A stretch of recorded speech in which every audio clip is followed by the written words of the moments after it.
Hi guys, your buddy Rorschach here. Is this a controversial book? Is this one mean getting slagged off all over YouTube?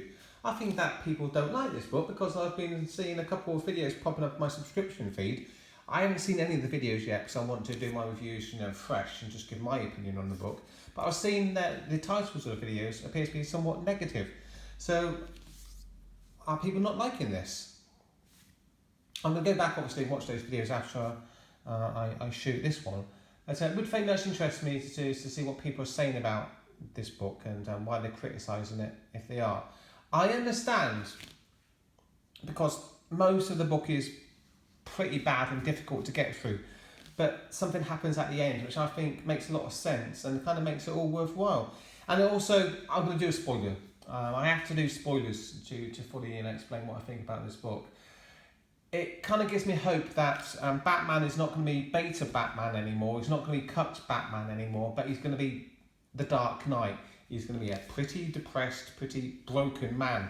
And that's kind of what you need Batman to be. Without the trauma, without the depression, he can't really be the Dark Knight, can he? He's a kryptonite. So I think this is kind of what Tom King had to do to make Batman great again. And in many ways, he's broken him down almost like a boot camp, situation with a new recruit. In breaking down the man, he's going to make him stronger. And Batman really does need to be stronger.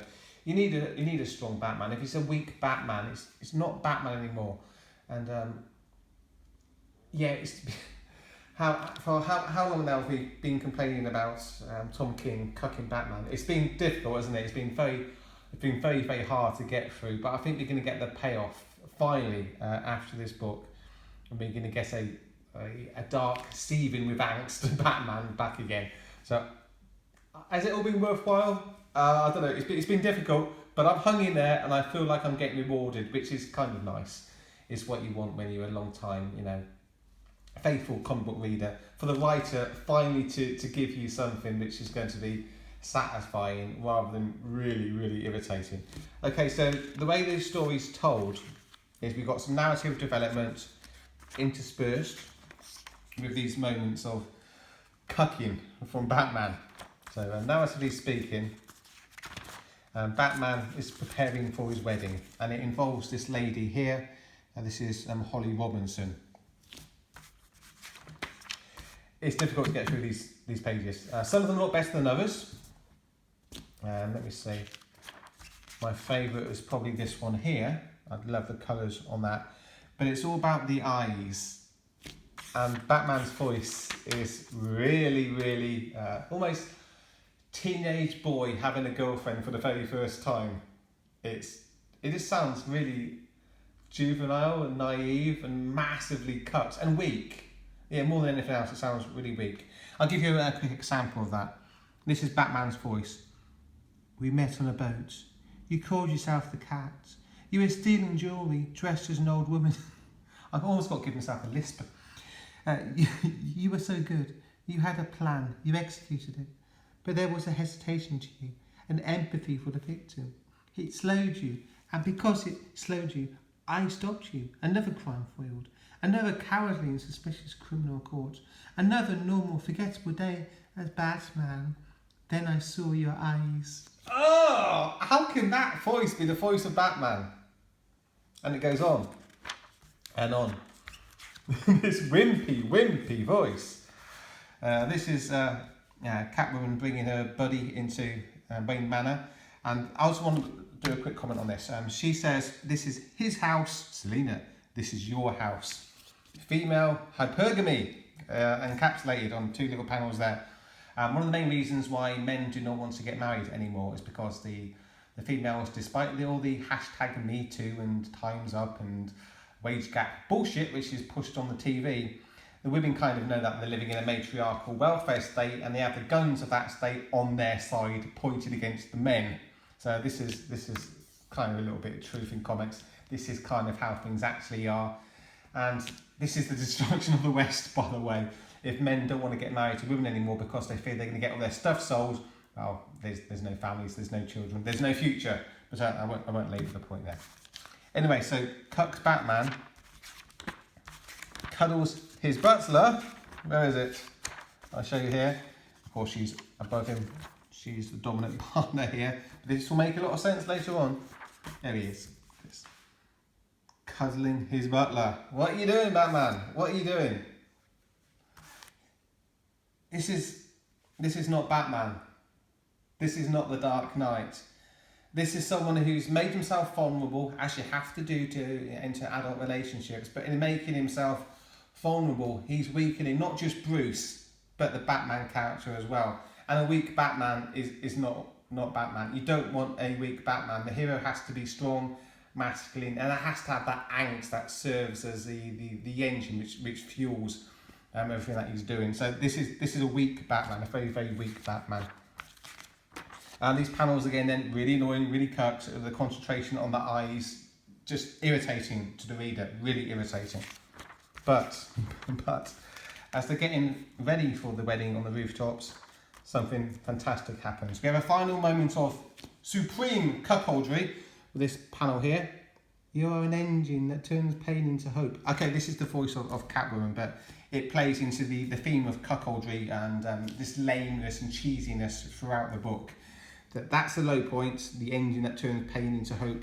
That sounds like some sort of slogan from the Democratic Party, pushing some new minority victim as a new leader to fight back against the tyrannical reign of Donald Trump as he brings all the jobbers back to America.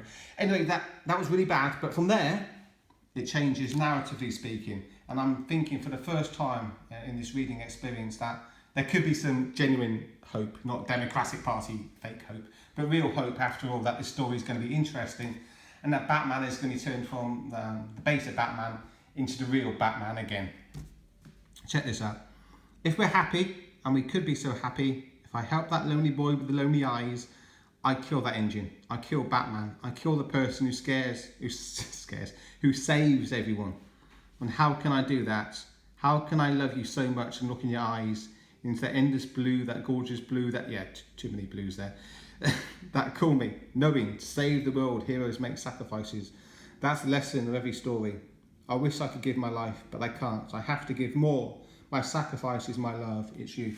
So Catwoman recognises that she's massively cucking Bruce Wayne, Batman, and that she continues along this route. If they get married, then Batman's not going to be Batman anymore, and Gotham obviously is going to be one saviour down.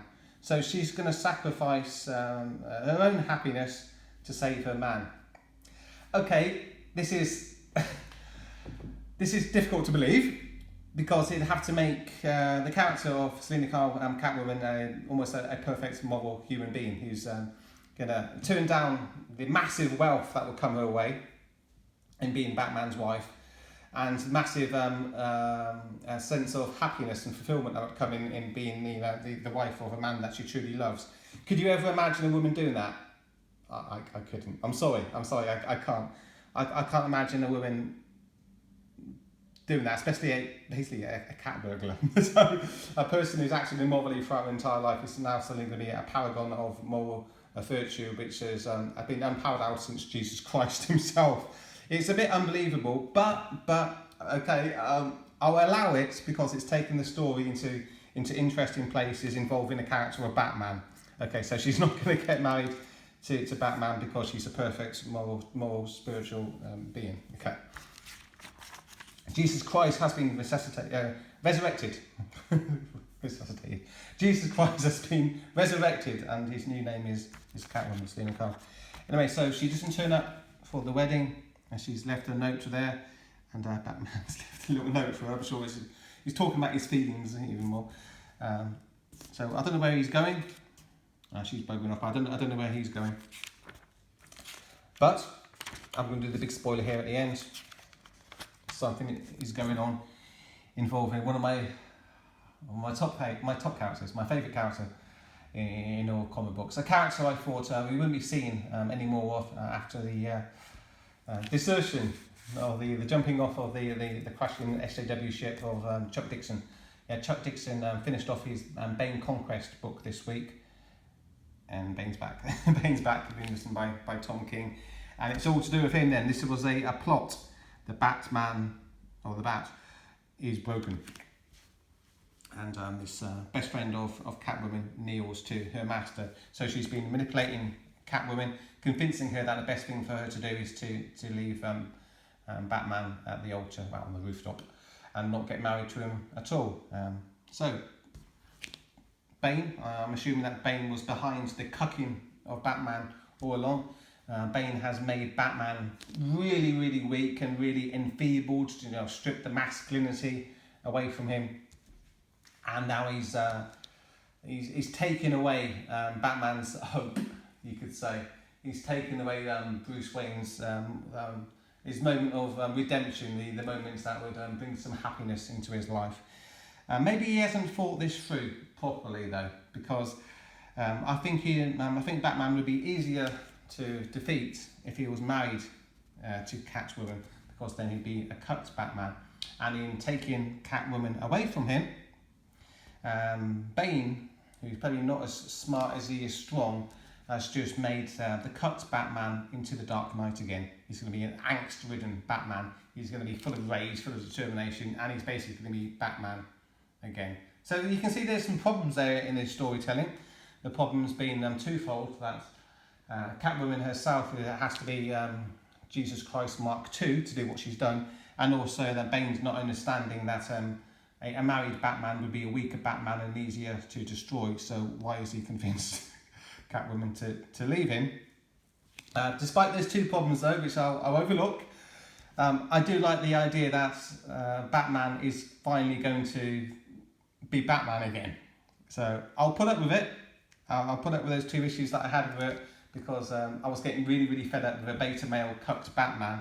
And this at least is going to ensure that Batman is genuinely going to be the Dark Knight, the angst-ridden guy again. So that's cool, and I appreciate it, kind of, but what is everybody else saying about this book? Please let me know in the comments down below. I'm going to be checking out the other reviews, because I don't think people are very happy about this book. So, and what if I've touched on any of the reasons for that unhappiness in this review? Interesting. That's it then, that's all I've got to say for the time being. Thanks for checking out my review. Please let me know what you've made of the book in the comments down below. And I'm off to look at some other reviews. I think Yellow Flash did one that I want to look at straight away. So cheers, take care everyone. We're back as always. Later.